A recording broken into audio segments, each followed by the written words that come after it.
Welcome to Detailed, an original podcast by RCAT. This is a show where we uncover lessons learned to help you navigate your next project. I'm Cherise Lakeside, Senior Spec Writer at RDH Building Science, and your host.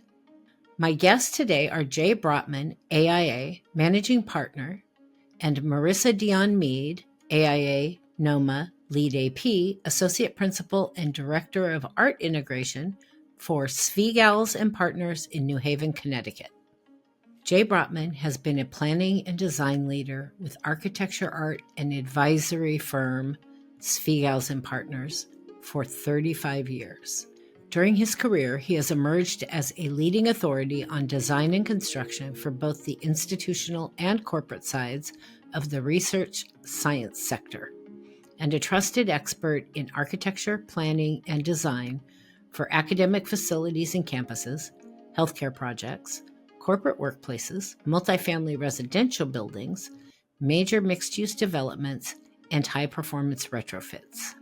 Marissa Dionne Mead, AIA, NOMA, Lead AP, has contributed as an artist and architect to more than 100 projects at Svigals Partners and directly managed over 300,000 square feet of construction projects in the education and mixed-use sectors. Among the first to hold the title of Director of Art Integration in the industry, Mead consistently unites architecture, sculpture, and storytelling to create meaningful places.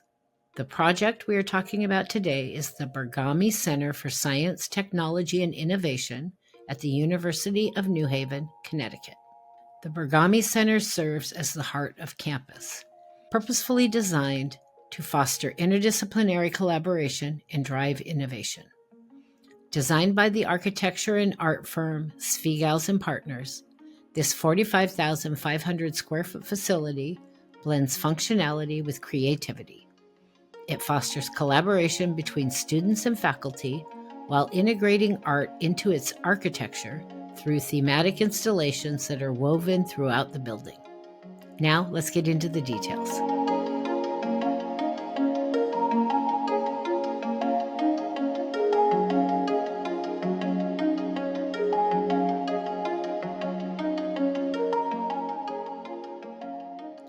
Welcome to Detailed. My guests today are Jay Brotman, AIA Managing Partner, and Marissa Dionne Mead. Did I do that one right? I'm getting better. AIA, NOMA, which I was really excited about seeing, Lead AP, Associate Principal and Director of Art Integration at Svigals Partners in New Haven, Connecticut. The project we are talking about today is the Bergami Center for Science and Technology, or Science, Technology, and Innovation at the University of New Haven, Connecticut. Jay and Marissa, welcome to Detailed. Thank you for joining me today. How are you? Well, thank you for having us. Doing fine today. I'm glad to be here. Well, I'm excited to talk about this very cool project. I always open with a little icebreaker question that I randomly pick based on my mood or something I see. So for you guys today, later in this episode, we're going to be talking about art integration in this project. Tell me what it is about one famous piece of art that moves you. Who's brave enough to take it on first? That's a really hard question because there are just so many, too many. But a personal passion of mine is public art in public space. And so I'm really a fan of any kind of engaging public art because I think that this type of work is essential in activating our public spaces and humanizing our public spaces and getting people out interacting with one another. And there are a lot of really great examples of this, from the Bean in Chicago to the Trevi Fountain in Rome. So both of those are sort of these like icons where people go intentionally to be there. They're spending time there, meeting new people, hanging out, or just walking by. They're these really great fixtures that activate those public spaces. That's funny because I have pictures of me in front of both of those. Yeah, right? Very Everyone good. probably does. Very good. How about you, Jay?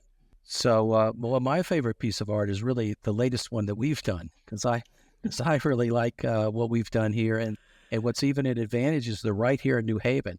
So many of them I can go bring my friends to, bring my mother to when she comes to visit, and so I'm very proud of each one of those pieces of art that we've accomplished. You certainly make an impact um, as an architect when you create a building for years and years to come that you never even get to see. So I can imagine that it's pretty special to get to share that with people close to you and, and see their reactions because you don't typically get to see all the other people, how they react to that space or how they Yeah. move or live in that space. Yeah, I That's thought about exactly this right. Well, this question. I don't even know if I'm getting the name of it right. I think it's called the Winged Victory at the Louvre. Um, Oh, I don't know why, but that one I was transfixed when I saw it. It just really, I mean, that- a lot of things, I'm a big mushy marshmallow person. So a lot of things I find touching, but that was one more recent one that had an impact on me. So let's lovely. talk. Yeah, I don't know. I think it's a powerful woman theme or feeling that I got from that statue that just touched me. Like to think I don't know about powerful, but like to think I'm a strong woman who can make it in this world at this point in my life. Let's Yeah. talk about this project. There's a lot to talk about on this project. I actually was challenged writing this script because I had about, I don't know, 3 days worth of questions I wanted to ask it, and I get 1 hour. Um, so first, let's start with a little background on what was the need for this building and what was the owner looking to achieve. well, that's a great question for every campus really across this country. They're all trying to keep up with the competition. Number one, they all have aging facilities. They're just like us. With houses, they want to do more to it, make it a little bit nicer, improve it. So all campuses across the country, you see that. So in this case here, this is a university that began as a commuter college and over the decades has become more and more residential based. And it's really crossed that tipping point.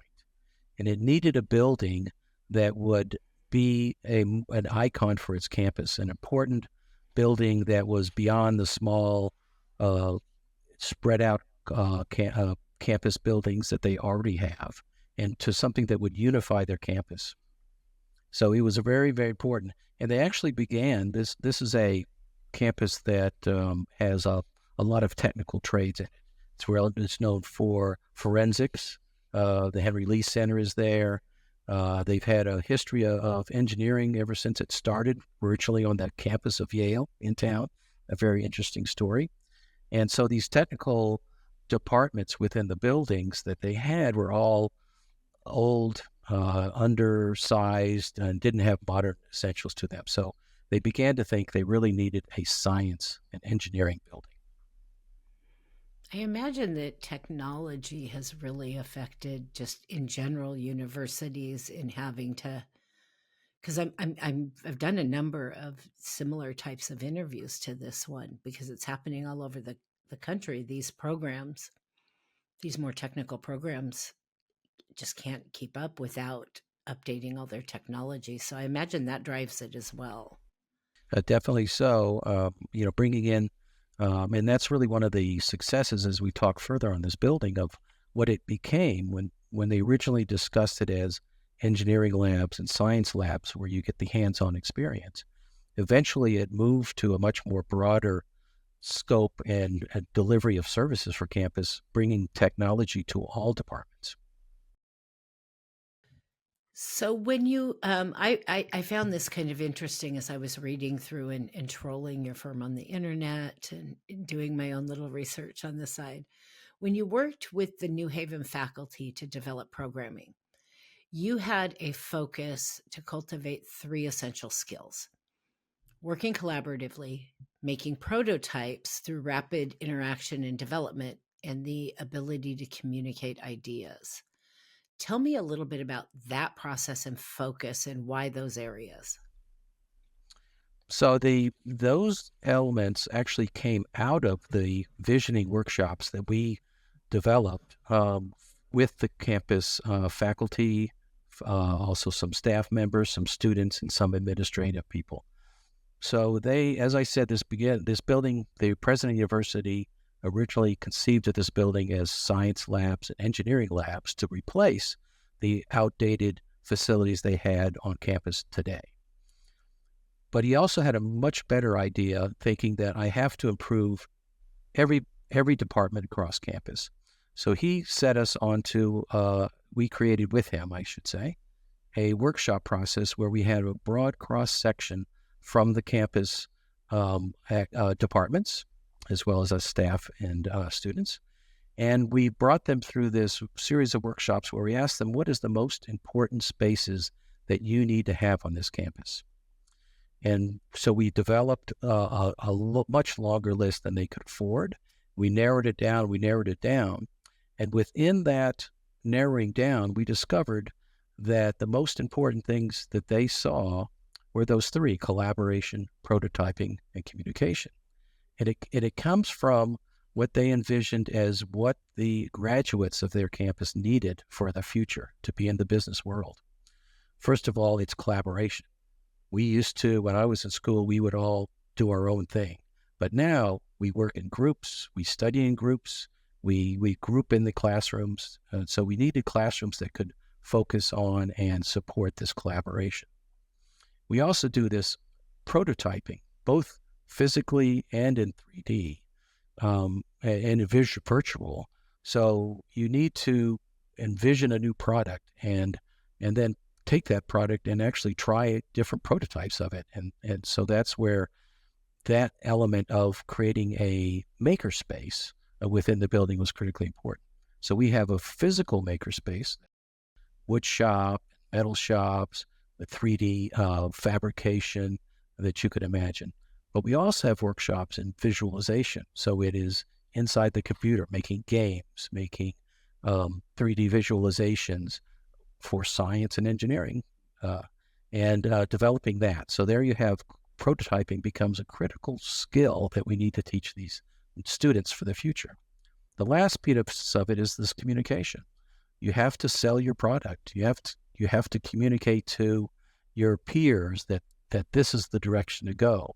You have to communicate to the eventual purchasers of your equipment or the buyers that you might see in industry. So those three elements became the theme by which everything else was organized around this campus. So we really got behind it and we understood it, and it's really visualizing it today. So for the communication part of it, we developed a studio, which, you have students that are learning how to run studios and do film editing and sound editing, but you also have actors that are learning to present the news or the weather and training in that way. And so within that, they're now training the business students, the math students, the science and engineering students to make presentations of their information so that they then can distribute their knowledge across the spectrum. I have to say that I couldn't be more thrilled to see more universities addressing what you have to do once you walk out the door, rather than just teaching the concepts. I mean, architecture school is a really good example.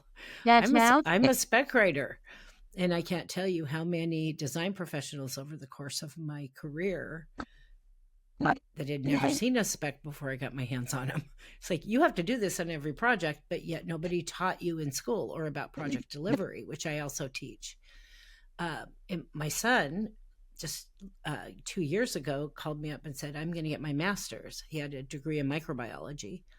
And I said, oh, cool, thinking he's going, some other level of science. And he got his master's in business innovation. I'm like, there's a master's in business innovation. I think it's a game changer in how well students and how quickly they integrate into the real world. So kudos to the school and to you guys for helping them develop that. They understand that now at many universities. That's why you get these at another university that we work for here in New Haven, technology transfer, biotechnology. They understand that they have to help their staff and graduates succeed in the world, and these three elements give them that opportunity to start those new businesses right out of graduation. We see great success of that happening. Maybe you guys could give the architecture industry a call, and I'm gonna get. You're absolutely right. I'm gonna get fried for this episode. Not that I'm not. Be careful. Be careful. Oh, I'm vocal about it all the time. I teach it, so I know. So what was Svigals, I'm going to get that right, and Partners' design vision for this building? So, as Jay mentioned, there are a lot of disciplines in this building. There's chemistry in there, there's the maker space, they have physics, and these other more flexible lab spaces as well. So we're combining a lot in this one building. And we'll talk a little bit later about how we were sort of able to mediate the new building with the old building with this beautiful light-filled atrium space. But really, thinking about the design right from the beginning, we wanted some way to tie all these disciplines together and find that commonality between them, and then sort of build on that to create a branding and a common theme that ran through the building. And just, right from the beginning with the building massing, we wanted to recreate physically what we describe as the aha moment that occurs in science when you're like coming across this new discovery and changing your way of thinking. So the new building it starts out orthogonal, it's sort of marching along, and then there's this light-filled stair tower. And after that point, the building begins to curve in plan. So it's representing that aha moment, that real change that we felt was sort of a common thread tying those sciences and maker spaces together. You did a fantastic job on the aha moment part. Because that was, especially that stair tower, it grabbed me from the first second I looked at the first picture. Oh, so let's get into design in more detail. Let's start with the site. I worked on public work, mainly schools, universities, high schools, elementary schools, for a long time. And so I know what it takes to go into something that's already there and incorporate something new. If I understand correctly, this is a fusion of two buildings, new and existing, and the new building had some unique shapes involved with it. How did this fusion influence the layout and placement of the Bergami Center? And did you encounter any challenges in, kind of fitting everything you wanted to fit in there the way that you wanted to? So I think that everything is a challenge on this site. And again, going back to actually even the original question of, what were they looking for here? They originally had us do a mini master plan for this academic center of campus. And their original task was to find a place to put this building. They had a few suggestions. And really, it was a standalone building. But this area of campus had a 200-car parking lot in the middle of it. As I said, it was a commuter college originally. It had a main pathway of the vehicular circulation through it. But it also had a pathway for pedestrian circulation. And we looked at this sort of campus area as a whole, and we saw that there weren't any buildings of any significant mass. And then we felt like they needed something a larger building, more significant mass to create a new center for their campus down here.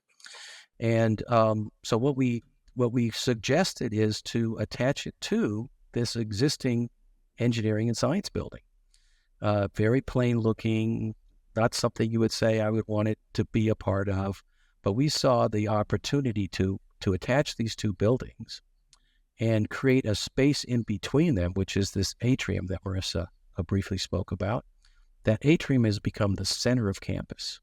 So now we have this new indoor, which is important in Connecticut, center of campus that the students have even nicknamed the Berg. And 24 hours a day, you'll find people there. And it's really close to the student center. So the student center and this operate together. We saw all these linkages, as well as the linkage to the main academic path through the campus, tying all that together, and it said, you need to put the building here. And he understood that right away. And then, of course, we also said, and you have to take out these 200 cars. And they said, and make a nice green space there. And they said, you know what, you're right. And so there we go. They figured out a new way to put the 200 cars just outside the campus perimeter. And they saw the opportunity to now renovate the existing engineering and science building and make those labs appropriate. So now the new building would be these new modern classrooms that fit every discipline across the campus, as well as science and engineering and innovation. So it became a win-win in that sense there. And we created a rain garden. We have a pathway through there for service vehicles that is gated off, and it's got this lovely exposure. So, whenever the weather is nice, there's a beautiful outdoor space, which also gives us an outdoor deck for our maker space. And they have a wonderful indoor space, which is this atrium space that wasn't on anybody's wish list. It wasn't on anybody's program. And we found that's it's, as I said, it's the most popular place on campus. I love that. Well, they could be inside and warm and watching the snowball fights outside, even when it's not nice weather. Exactly. Yeah. Exactly. And it really is. It's that great place that they didn't even know they needed. When we walked through the building at first, the Buckman building, the original engineering building, it's a very old school academic. It's got that like 9-foot corridor, double loaded classrooms on each side. There's not really anywhere to sort of collaborate or hang out. And so the atrium brings that element to both buildings now. And it really has, the success is evident every time you walk over there because it's just filled with students all the time. I bet that science and engineering department was really thrilled when you came up with that idea. It's like, yes, we're getting some new stuff too. That's right. That's right. We actually created a service bay that's hidden now, and so the utilities folks are happy with us. The maintenance folks are happy with us, and they were able to use this utility building to bring modern air and ventilation to that lab building too. Well, and isn't that true success? It's definitely. Definitely no matter success. what the building looks like, if the people that have to live, work, or play in it day in and day out are happy with the end result, and the end result is useful and efficient for them, then that really is the ultimate success. Because you've covered all the bases, not just the pretty building, which we all love a pretty building, but we've also seen pretty buildings that are darn near useless in some respects because the focus was only on the pretty building and not necessarily what the people inside needed.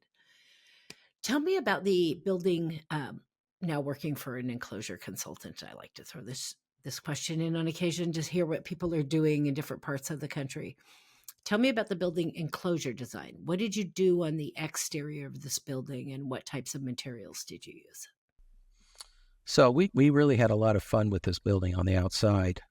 First of all, we always feel like we need to be contextual. This is adjacent to another older building that had an addition to it that was very modern. So you've got glass and mullions, metal mullions, as opposed to most of the campus, which was really masonry, punched openings, and more of a traditional style on campus. And as Marissa so eloquently spoke earlier about our vision for this building, it wanted to be this new innovation expressing itself. So we had to bring all those elements together. And we decided settled on a number of different things. One of them is aluminum panels. Insulated aluminum panels, they're very efficient. They have different textures and colors. We used three different colors and creating a subtle pattern, a random pattern in that metal panels, which reflect the pattern is in brick, because brick, we know always you have to pick a pattern for the brick too. The brick itself, we use different finishes, different colors, and even different patterns, and turn some vertically to express the different parts of the building that worked with that building.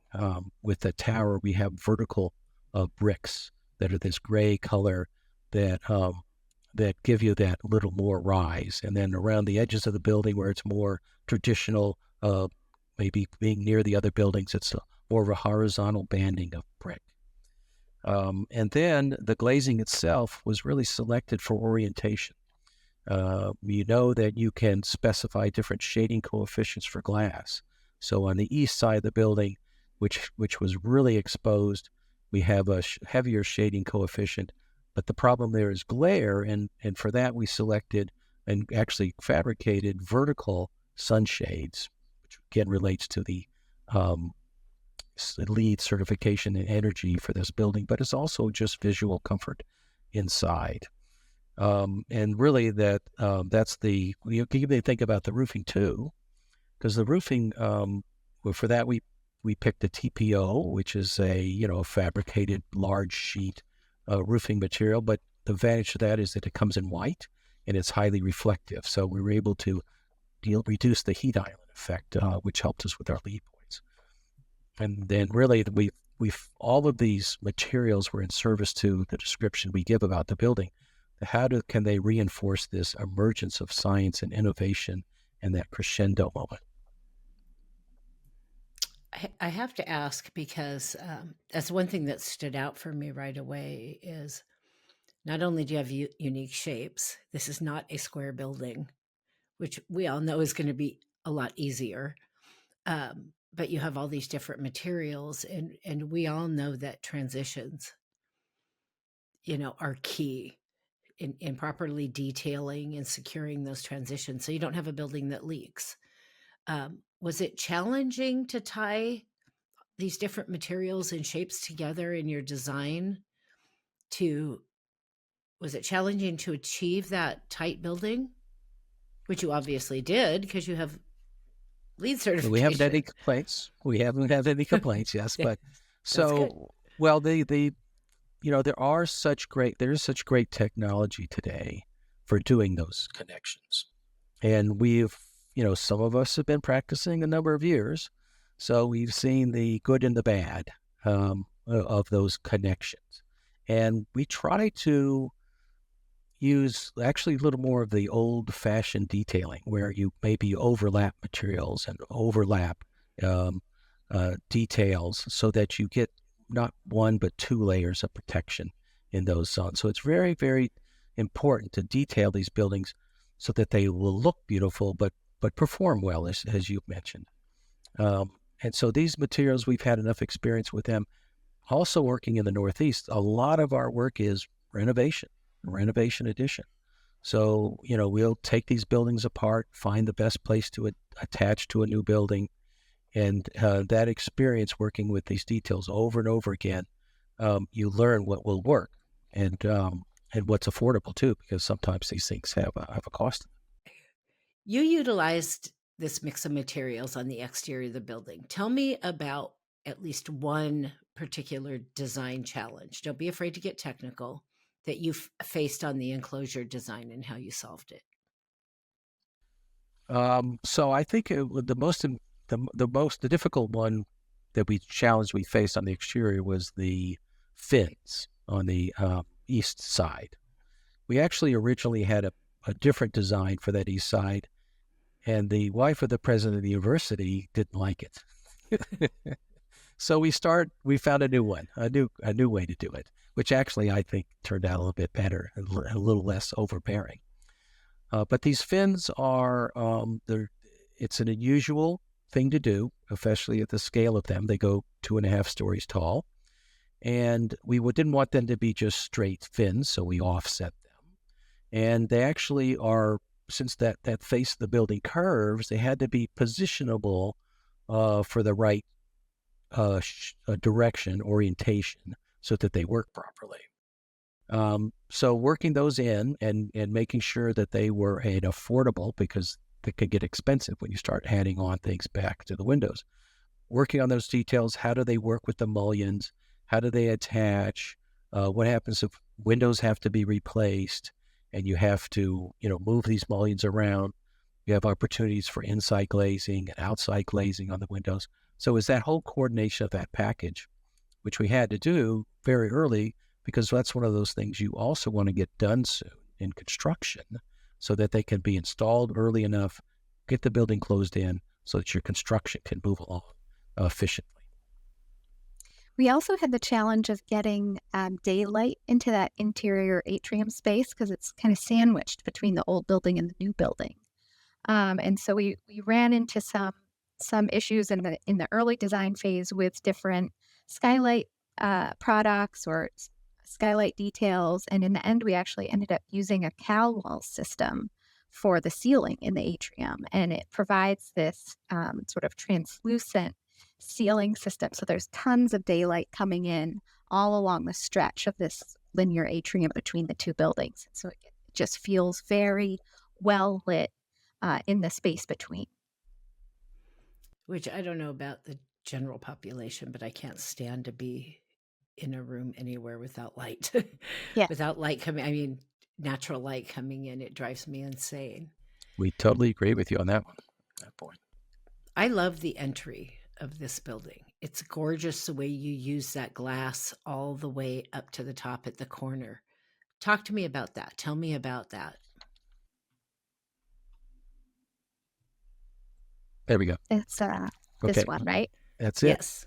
That's exactly right. So you guys are good. I have these open on my computer, by the way, and I'm looking at them as well. Very good. Yeah.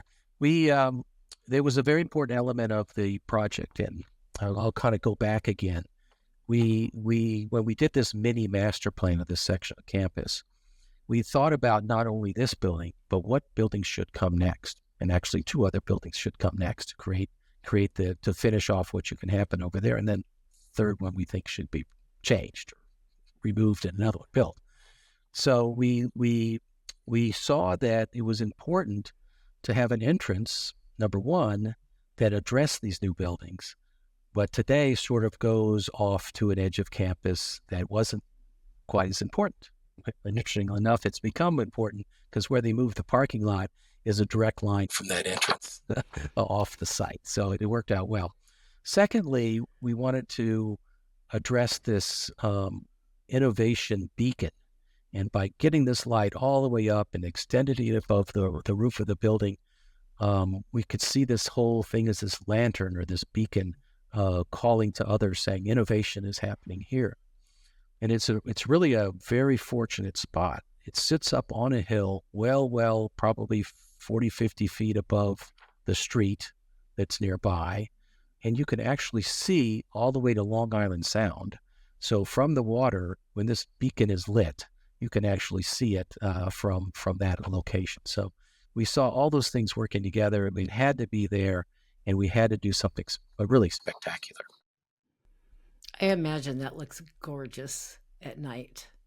Definitely does. Lit up. I thought that was like one of the first things that popped into my head was, I bet you that's beautiful at night. But I'm glad to hear it worked, because that is really an image, and hopefully we're gonna, if we get selected, let's work on the next building too.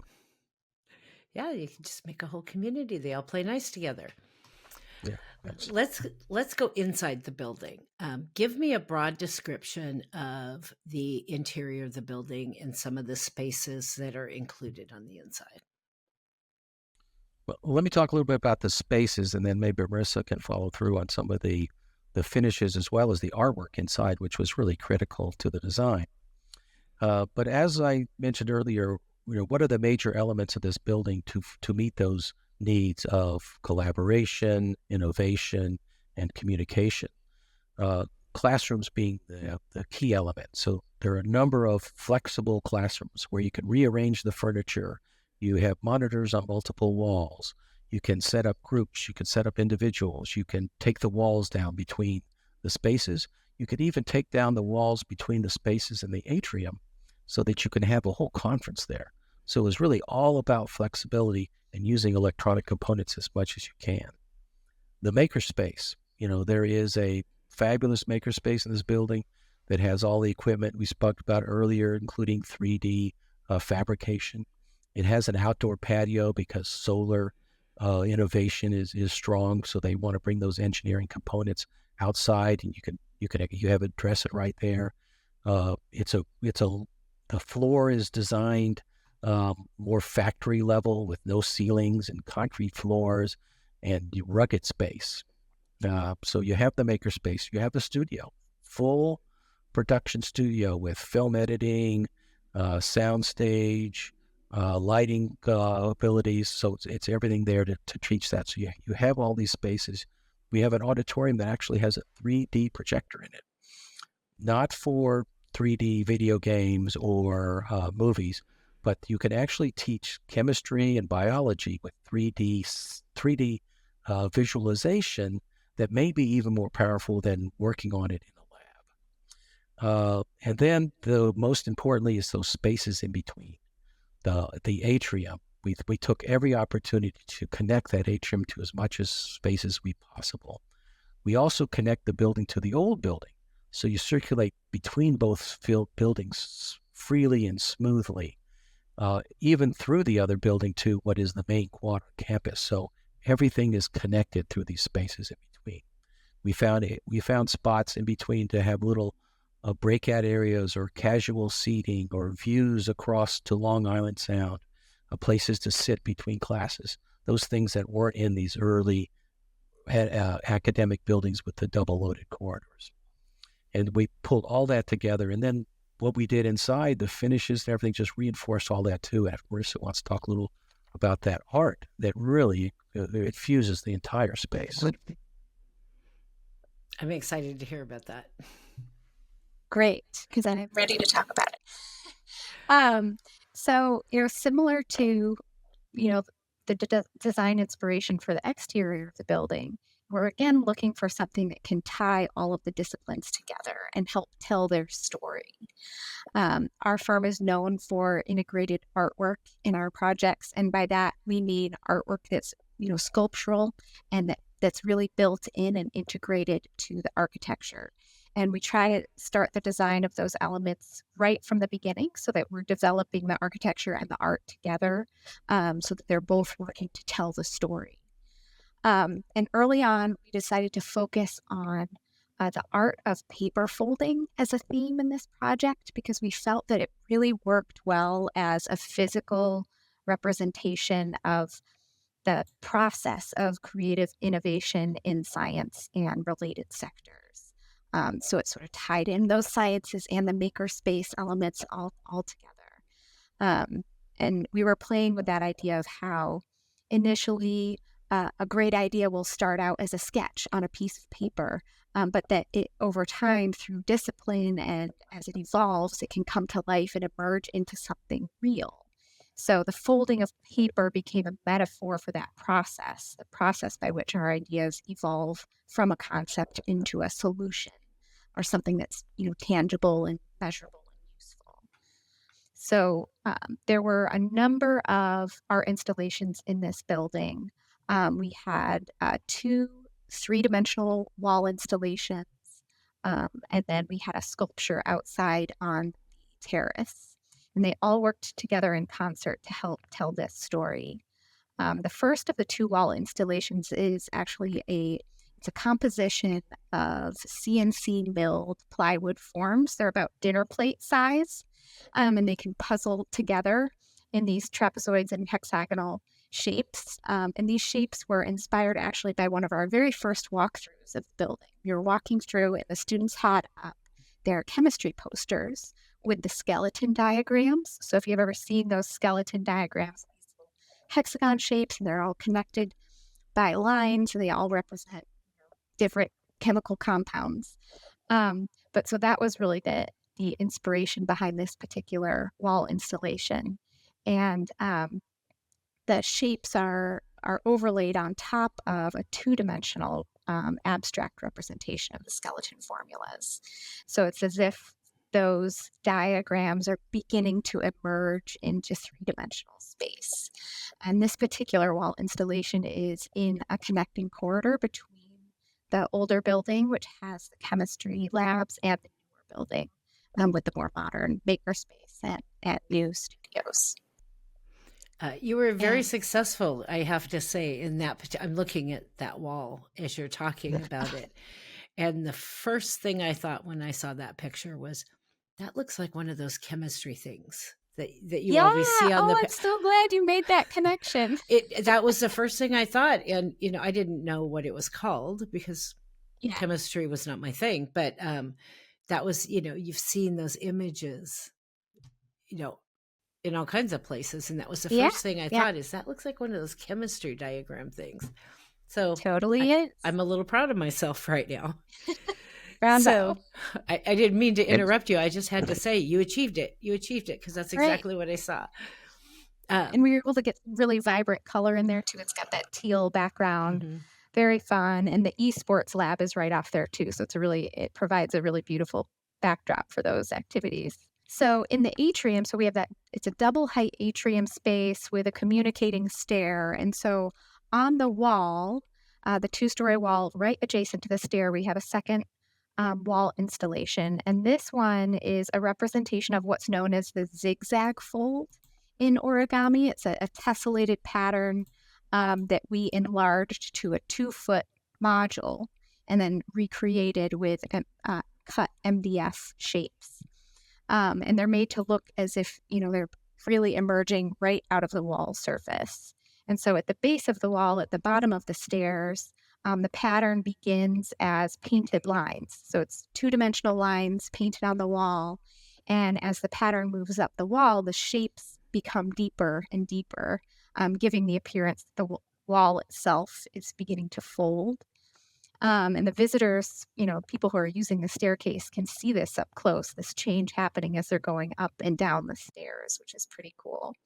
And at the top, where the forms are the deepest, they actually begin to fly off the wall entirely. And so we have polycarbonate elements that are suspended from the ceiling, and they sort of look like bird forms that are hung over the staircase when you get to the top landing.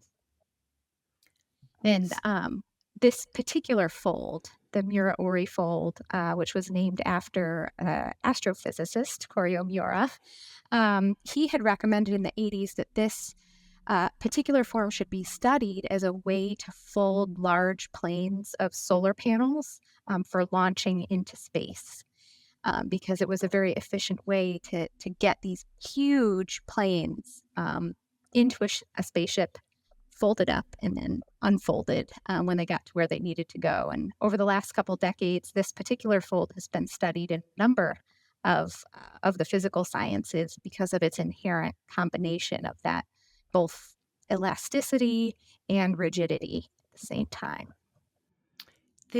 I'm looking at the photo of that one as well right now. In that bottom part where you say it's 2D, it's painted on. Mm-hmm. It doesn't look like that in this picture. Oh, it doesn't. Oh, no, good. It looks like it's, I'm like, where is it painted on? It looks like it's 3D. It really does. But yeah, the lines sort of drop down behind the staircase too. Right. So it becomes very flat behind the stair. But yeah, they start out very shallow and then emerge into deeper forms. Interesting. And so you said a sculpture as well. Yeah, so we also brought that particular folding form to the exterior terrace. So there's a 15-foot aluminum sculpture on the terrace, which is, again, the Miura-Ori fold. And it's similar to the wall installation. It starts out rather flat near the base, but transforms over the height of the piece, eventually becoming sort of a bird form that looks like it's almost about to take flight up at the top of the sculpture. And that was a custom perforated aluminum. And I should actually note that for all of the installations, what we wanted to use were processes and materials that the students could, if they wanted to, recreate in the makerspace. So all of these installations were like helping to inspire the students to, explore those forms or explore those processes in the makerspace on their own. Even though it's, go ahead. I was going to say this: the sculpture that Marissa mentioned on the outside the building was actually funded and donated by the president of the university. He was so taken by what it achieved that he felt personally that he should be involved in it and donate money himself. Exactly right. What I love about that sculpture is, even though it's aluminum, which the word delicate would not typically come to mind when you're talking about anything that's made out of aluminum, it has a delicate feel to it. The way it just kind of soars up and not a rougher, harder kind of element. It's very gentle. I love it. And I see now how all of this ties together. So I'm super impressed. I wish more firms would focus more on incorporating art. The first wall that you described while you were talking, I was looking around for the picture of the other wall, and I came across a view of that first wall from inside that lab or classroom space. It has the big windows in it that look out into that hallway onto that wall. And that, what a fantastic way to bring it into the classroom. It's not just, the four walls. We all know what a classroom has traditionally always been. You're inside these four walls. Half the times the teachers don't even want windows because it distracts us. They think it distracts the students. But I love the way that you pulled that art directly into the classroom by putting those windows in the classroom so that you could see it. Yes. And it was a great way to get borrowed light too, because that particular classroom is completely interior. That's actually the esports lab. So it doesn't have any windows to the exterior, but just that glass onto the corridor allows it to get a little bit of borrowed light from the adjacent atrium. And then, of course, the wall installation adds a lot of fun and color. Well, with that perfect lead in, let's talk about this. I have to ask, I did not know what an esport. I'm like, what is that? I'm reading this. I'm like, what is that? So tell me, what is an esports management, teaching, training, and varsity level competition venue? Oh my gosh, you got it all in there. Add it up. I do my homework. And have you ever designed for something like this before? I need details on what this is all about. Well, it was a surprise program element, number one. We were already through with construction drawings when the president of the university says, we got to deal with our esports, and he wanted to put it in the back. And we, of course, convinced him to pick this spot, which is the main path between the older building and the new building to get you to the courtyard. So it has a lot of activity. He wanted to be front and center. We opened up the glass, as you mentioned, so they're on view. And that's where we put it. What esports is all the next generation spends the whole time on their Nintendos and all these different gaming platforms that now you can do online in competition against each other. So it was this natural expansion of that's happened on campus, and so there are already national competitions for esports, and there's about 6 to 8 games that they all play at different levels of competition. And so you have the players, so they're learning and getting better, and they're the athletes. And then you have the trainers, so there's students that are learning to train and manage. If they learn that they can train and manage an esports person, they can also train and manage a football player or a tennis player. And you also have those now that are creating the games. So in our virtual lab, they're doing their own 3D gaming production. So again, you have all these learning opportunities. And last, there's a business here. There's national competitions, advertisers are coming to them, people are making money. So how do you make the business case for future generations to go into this business? So really, it has an educational. The president of the university saw the educational component of this, thought that it was something that shouldn't be kids doing themselves just sort of on their own. Bring it in, have it managed, and make it a opportunity on their campus. The I guy's a can't wait. genius. Oh, but I want to add one more thing to this, because believe it or not, there were some, esports facilities that we toured, and they're making equipment and they're making furniture, and you have these high-powered computers. One of our interior designers that specializes in furnishings is a gamer herself. So she was instrumental in making sure we got all the right stuff, so that they would support the actual activity of the sports themselves. Well, fun fact, I did not know that that's what esports meant. I just hadn't heard that term.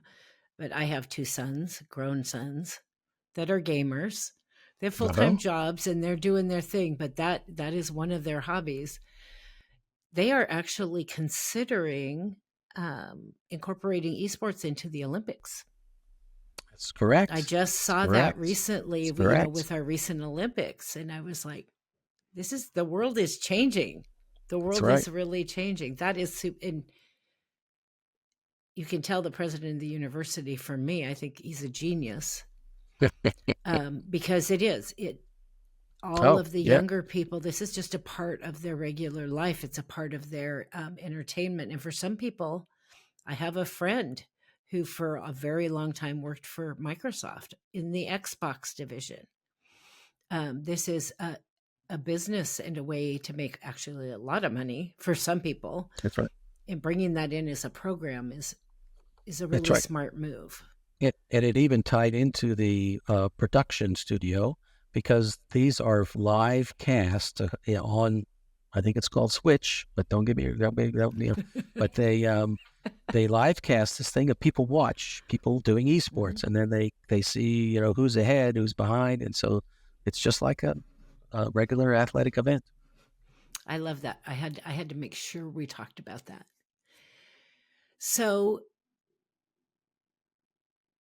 we've talked about this already quite a bit, but your firm is known for integrating artwork into your projects. And we talked about some of how you did that here. What was the meaning or message behind that? What was the message you were trying to convey with the artwork that you incorporated into this project? Well, I think, similar to the way we do with the building massing, this is something that's going to be here for a long time. And on a campus, you never know what a building might become in 20 years.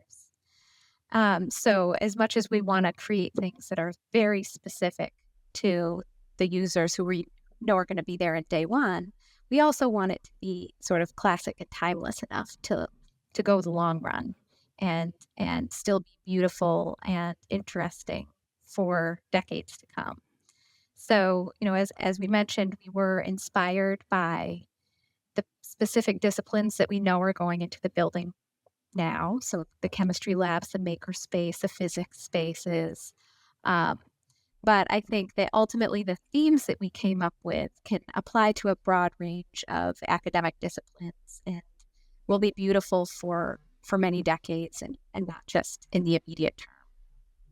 I appreciate that too.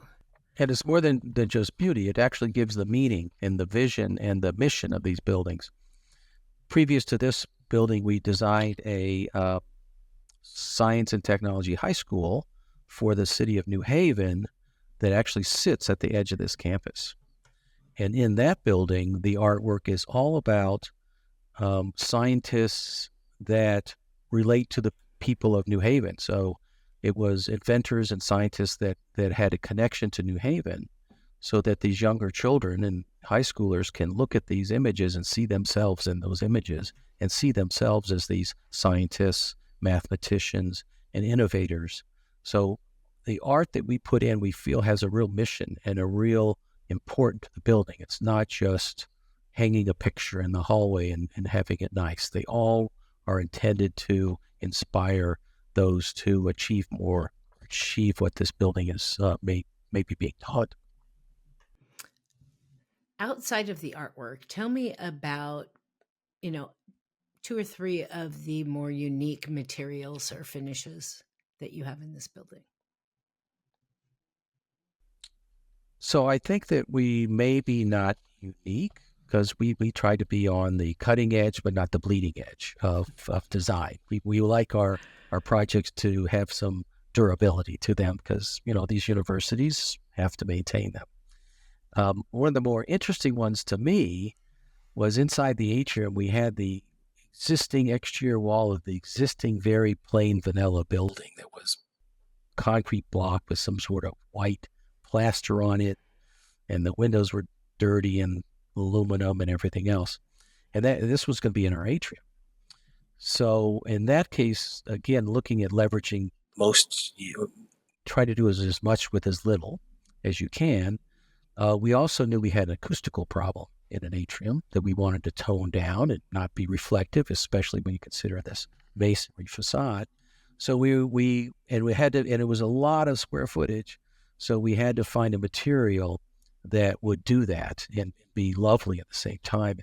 So there's a lot of these new foam acoustical products that you could cut in any shape. And in this case here, we did strips and colors and moved them around in random fashion. So it was using very simple material in a very simple way, transform that whole facade. So when you're in this atrium, you don't think you're looking at the face of the old building. You feel like you're facing that fourth wall of the facade, and it tied it all together really, really wonderfully. I don't know if Marissa has any other materials in there that brought that same challenge. Yeah, I think that the other unique thing we did was with the cowl wall and the ceiling of the atrium. So that's sort of a unique application of that particular material, and it happened to work very well for what we needed. Yeah, because sometimes the problem with an atrium is too much light. But we wanted so it's diffuse. Yeah, so we wanted to come from a lot of different places. So it's a large area, diffused, and giving great subtle light to the floor of the atrium itself, and to the adjacent classrooms and all activity. So I just now put together that wall is the old building. I've looked at these pictures multiple times preparing for this, and so I flipped to that picture while you were describing the strip. So number one, I thought those were wood. But I did not know that was the wall of the old building. It doesn't look like that. That's pretty masterful that you made that just look like another wall inside this building, because I had no clue. Yeah, we were successful in covering up 2 of the 4 walls of this building. Hopefully they'll bring us back. They'll cut some money to take care of the other 2 in an interesting, creative way. Well, I would hire you again, but that's just me. No, that is really, I'm sitting there and I'm going, wait, that's the old building?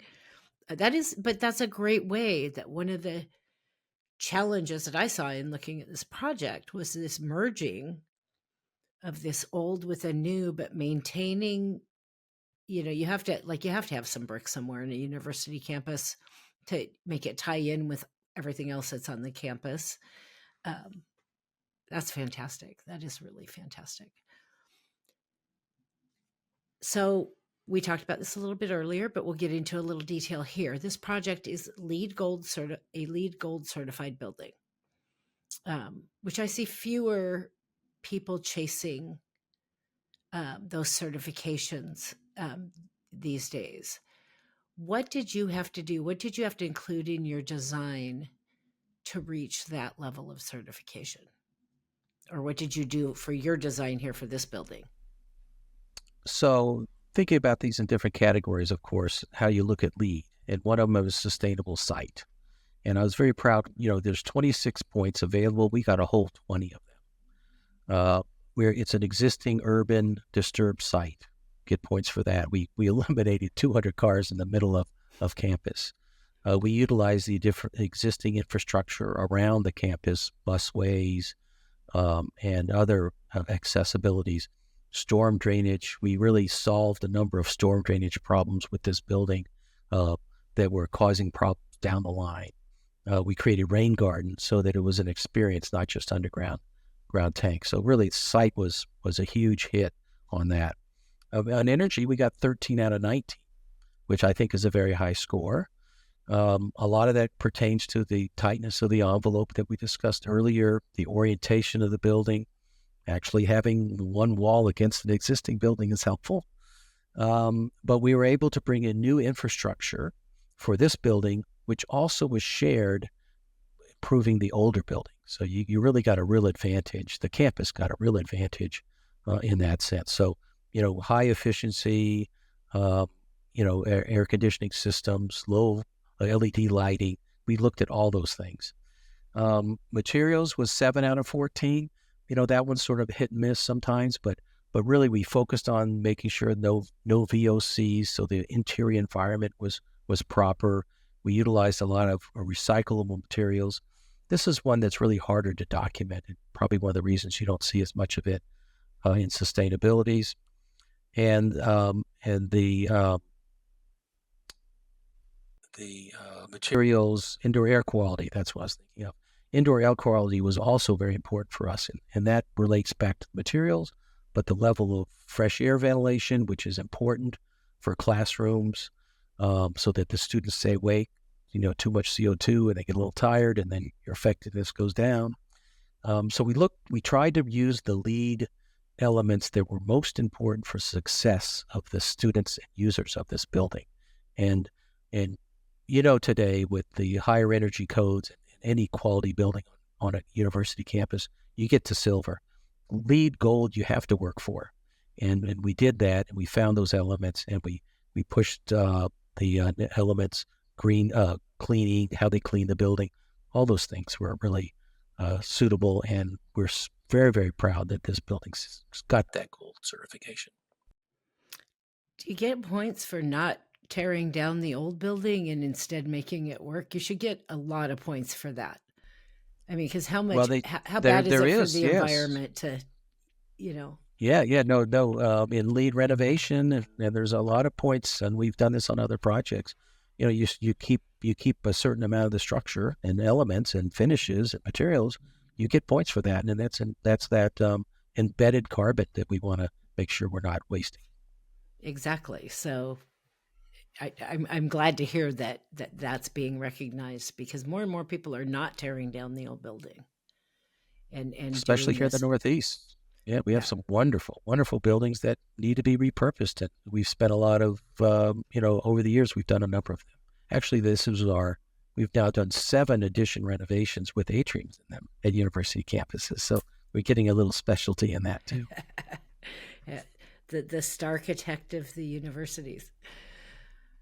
Let's talk a little bit about construction. I love talking about the construction phase, at least for a minute, because I think as design professionals, some of our best lessons learned come from the construction phase and watching our designs get built. And did we really design something that could be built the way we envisioned it, or what did we have to tweak? Tell me about at least one unexpected challenge that you encountered during construction and how you made it work. So this one, actually, Marissa reminded me of just recently, and that was COVID.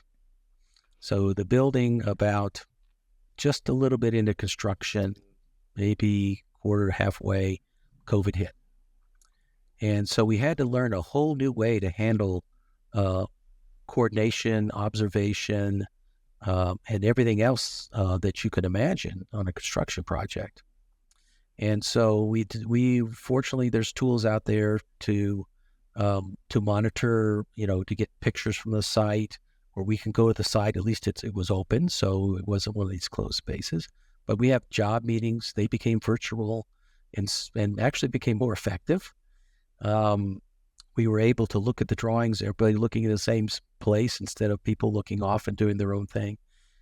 So in many ways, it's really transformed how we do construction administration, even today when it's not the same epidemic that it was in the past.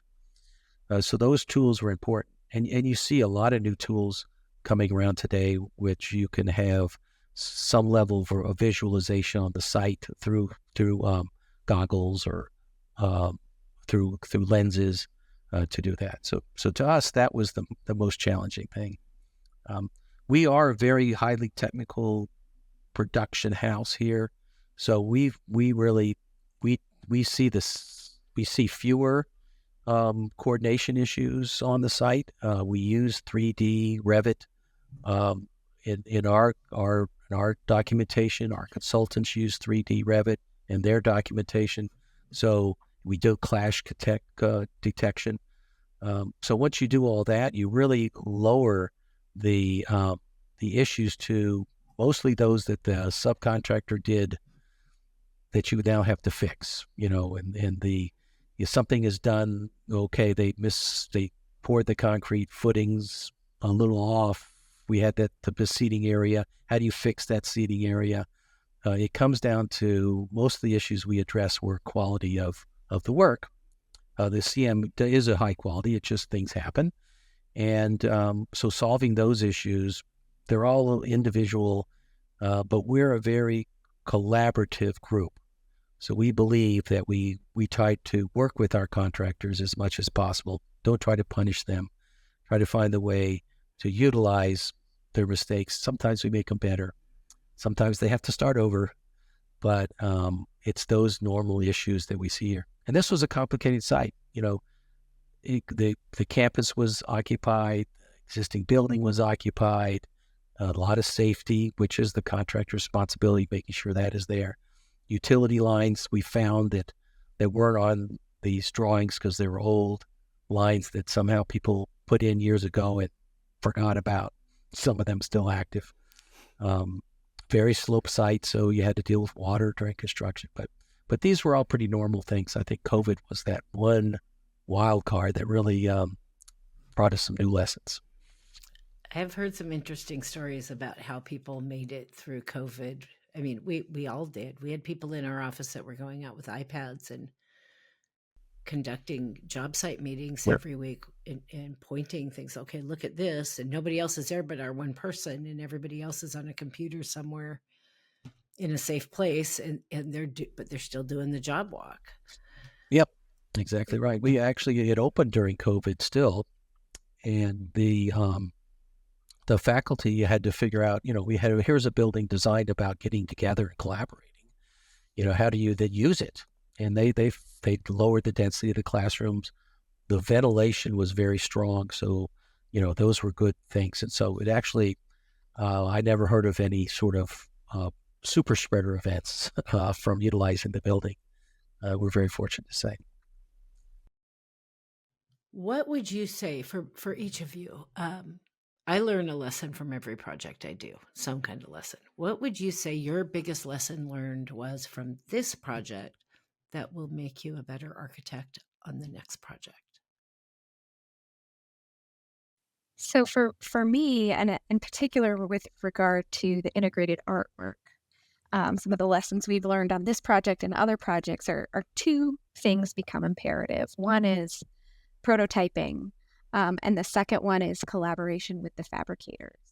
So on this particular project, there was a whole series of explorations that we did, scale models we were working in Rhino, modeling things in 3D, but then also producing physical scale models, starting out really small and then getting bigger and bigger as we got further in the design. And, you mentioned earlier, Cherise, that the sculpture outside has a very, despite being made out of metal, has a very sort of light feeling to it. And it's a good thing we made all of those practice models, because the first ones we churned out looked like Transformers. They weren't there yet. And we really had to work at developing it so that we could get that effect that we wanted in the end. But those prototypes are also really powerful in selling the artwork to the client and making them understand how powerful it is and how important it is. And seeing those scale models was what helped us get that 3D sculpture on the terrace, help get that in the project. And then the second thing is, working with those fabricators, starting in the design process. We worked for all of the wood elements. We worked with Breakfast Woodworks, which is a wood shop here in Connecticut. We were able to have conversations with them really early on what would be the best methods for producing the shapes that we were creating in wood.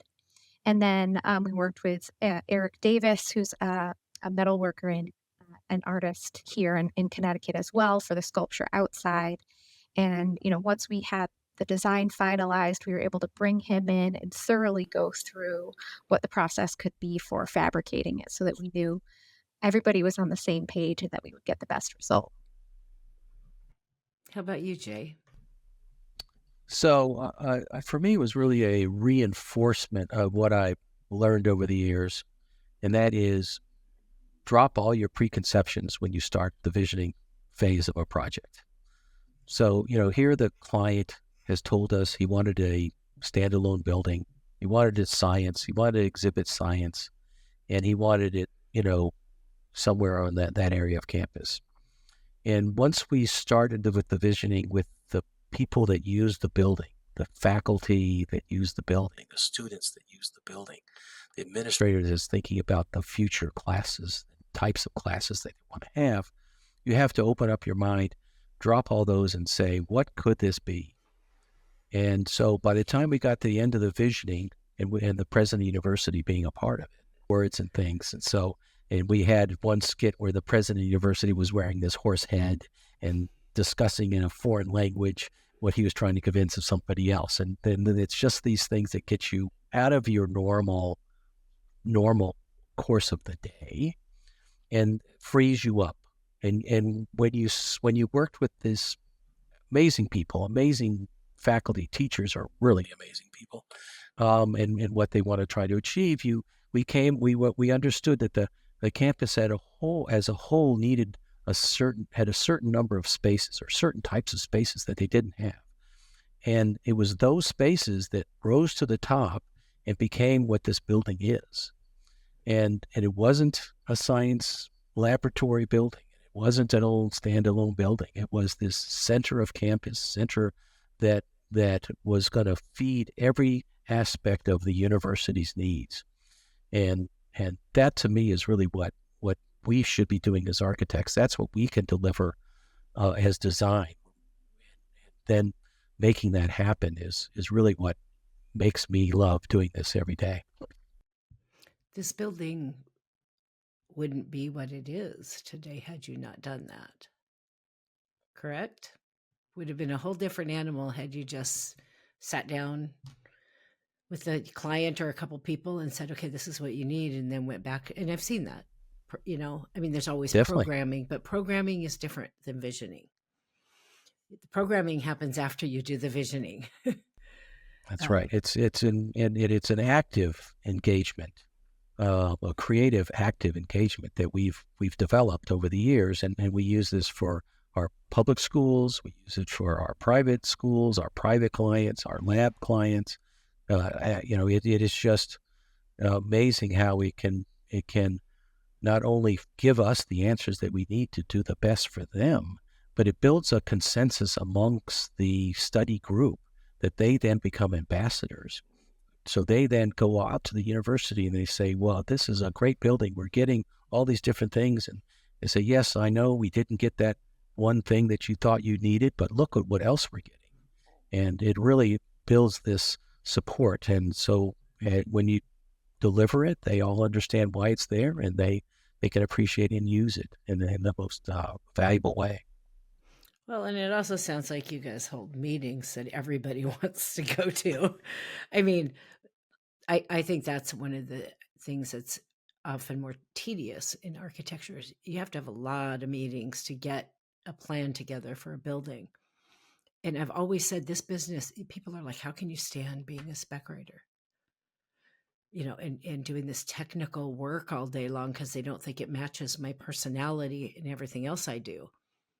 Who said it has to be boring? Sometimes I'm sitting here with a crown on my head and imparting wisdom, like, this is what we need to do, people.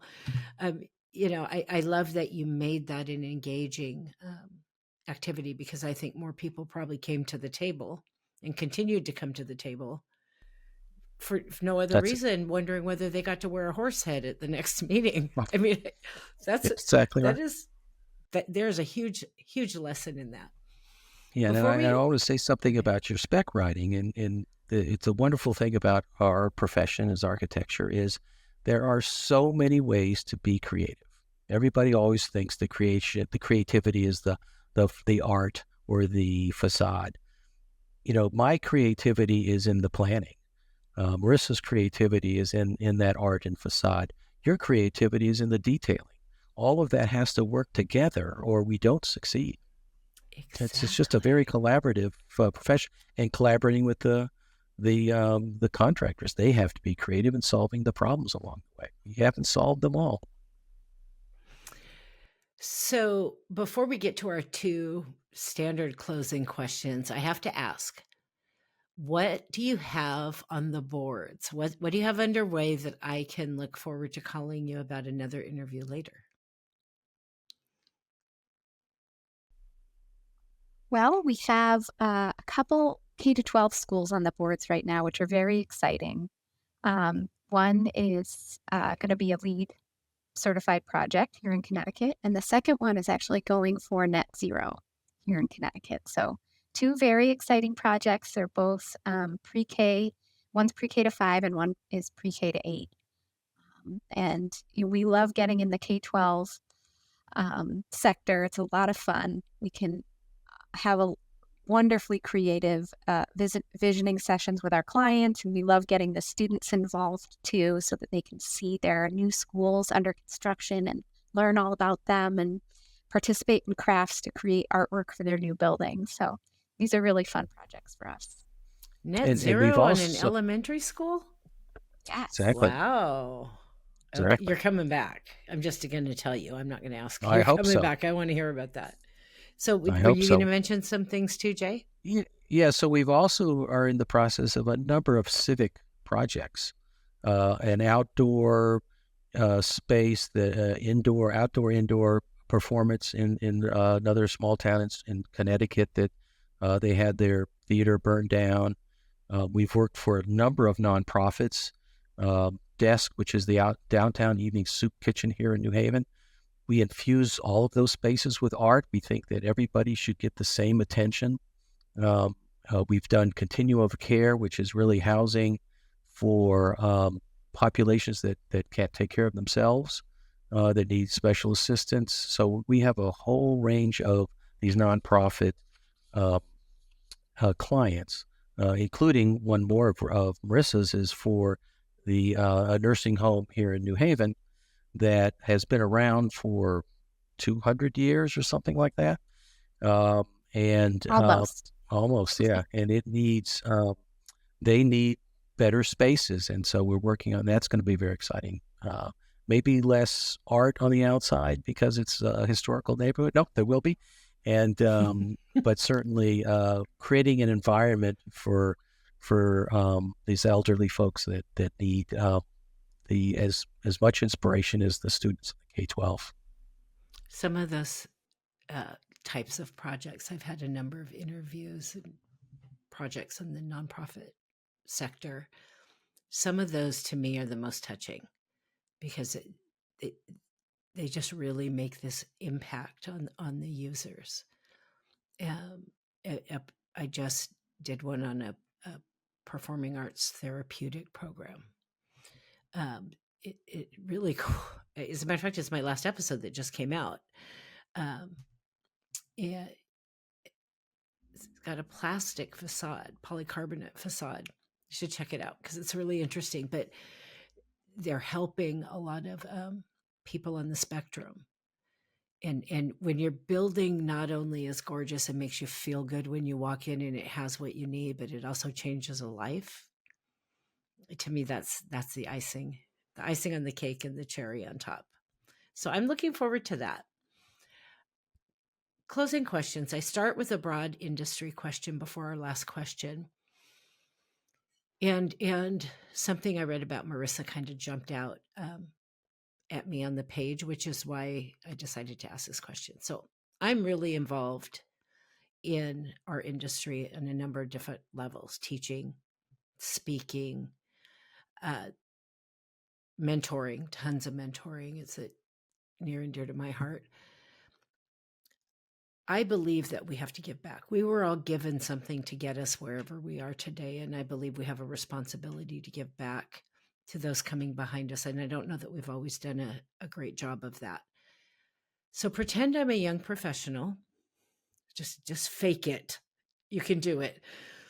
Just starting out, and tell me why you think it's important to get involved in industry association or efforts or events or community functions. Well, I agree with you. I think it's so important to get involved and to give back. I wish I had gotten more involved earlier on in my career. I kind of waited a few years before I realized how incredible it was to get involved with organizations like AIA and NOMA. And I think it's really fabulous in terms of your own personal growth to get involved in committees.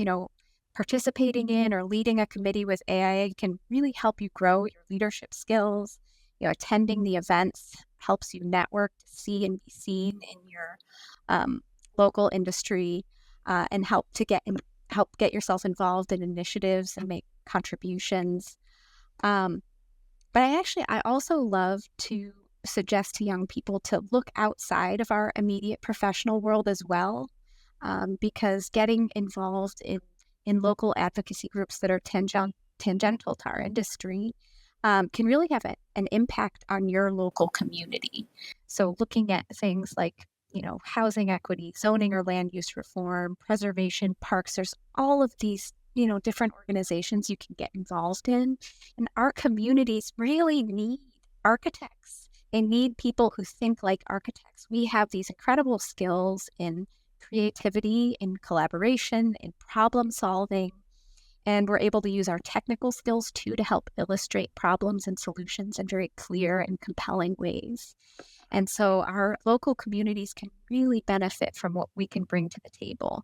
So I think it's important to be a positive change in the communities where we live and where we might be raising our families. So I always suggest just find something you're interested in and just find a way to contribute, find a way to get involved. Okay, so you sold me. How about you, Jay? Why should I? I'm 24 years old and I want to go home and play video games after work. Why should I get involved? So I'm training for the esports competition is what you're recommending there. I think Marissa really spoke about that we as architects have really an amazing skill of this problem solving, creative problem solving. And that is such a tool that everybody needs. I give an example of how you can double down on this. And that is right near us here, there was a place they created, Make Haven. So people from all around the area that have an idea, there's a place to prototype, so you can rent the place for a few hours, you can be part of the team, you can go over there. So we have several staff members who have sort of integrated themselves with that area, and they're now helping some of these people think of different ways to fabricate their design. And so they're now contributing to something being created at a different level than is happening to the architect. So that's totally outside the profession. Fortunately, now they've created Climate Haven in the same area over there. So if you're really interested in green, sustainable solutions, go over there and help them out.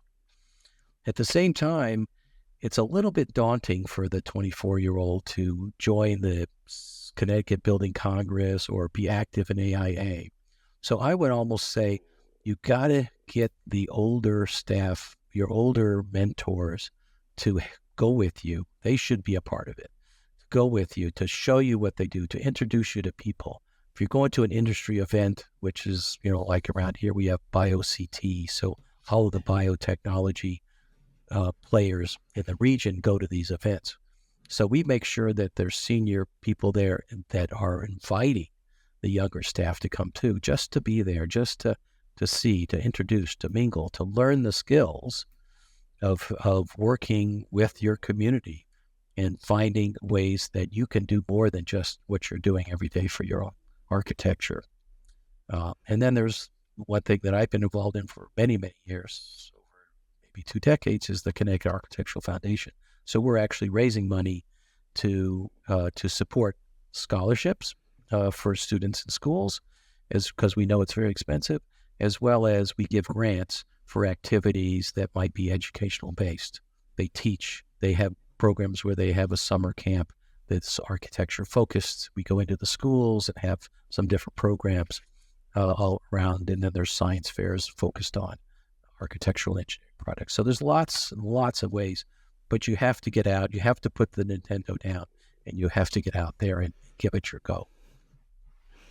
That and just for my young professionals out there, because I teach a lot of them and they know I'm totally in their camp. I'm not making fun of you when you say you want to go home and play video games. Nothing wrong with that. That's right. It's important to relax too. Yeah. Get you down. Well, and I really want to touch on something you said, Jay, because it's so critically important with our younger professionals. Opening that door for them. Like you said, for me, it's CSI is my organization. And I've been president of our chapter. I've been on our national board. I'm a fellow. I have a proud story this week. We have a staff member here, Caleb, I'm shouting you out, in my office, who happened to take my CDT certification class that I teach for CSI.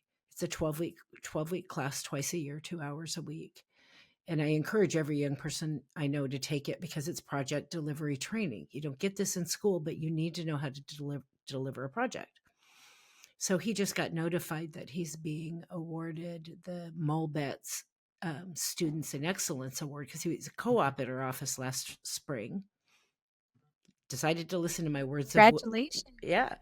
And so he's getting this award for student excellence and being invited to our convention in October next month in Houston. And so he calls me up and tells me, of course, I'm excited because he's not only was my student, but he's a coworker and now he's a full-time employee. And I said, here's the deal. These are all the people that are going with us. I know every one of them. Stick with me for a few hours. You will know everybody there by the time I'm done with you. It's a game changer because I don't know if you've ever walked into a room full of people you don't know, but that could be very daunting. I'm fairly extroverted and I find that daunting. A person who's a little more introverted, all it takes is those few connections and you watch these younger people just soar into getting involved and getting active. So that was amazing advice that I want all of the not so young professionals listening to this podcast to take heed. Final question, easiest question of the day. That was sarcasm. We all hope to live a life that leaves some kind of contribution to make the world a better place. I certainly know that I hope I make a difference somewhere. Personal or professional, what do you hope your impact will be?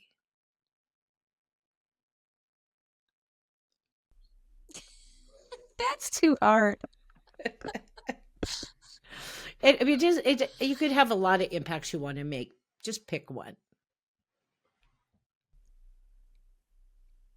Well, you were saying earlier how in architecture it's really great to be able to take your family and your friends to go see your new projects. And I try to do that. And my kids are not impressed. They're not impressed with my work. So, as much as I like to think that I'll leave this great, body of architectural work, I just don't know. So in the end, I think I just hope my kids will remember being loved. You think your kids aren't impressed with your work. You should see what my kids think about mine. But your kids walk into a building every day and are impacted when they don't even know they're impacted by the work that an architect did. So they'll figure it out. Give them time. I hope so. How about you, Jay? So this is a difficult question. And I'm of course closer to the end of my career than obviously Marissa is here too. So our perspectives are a little different.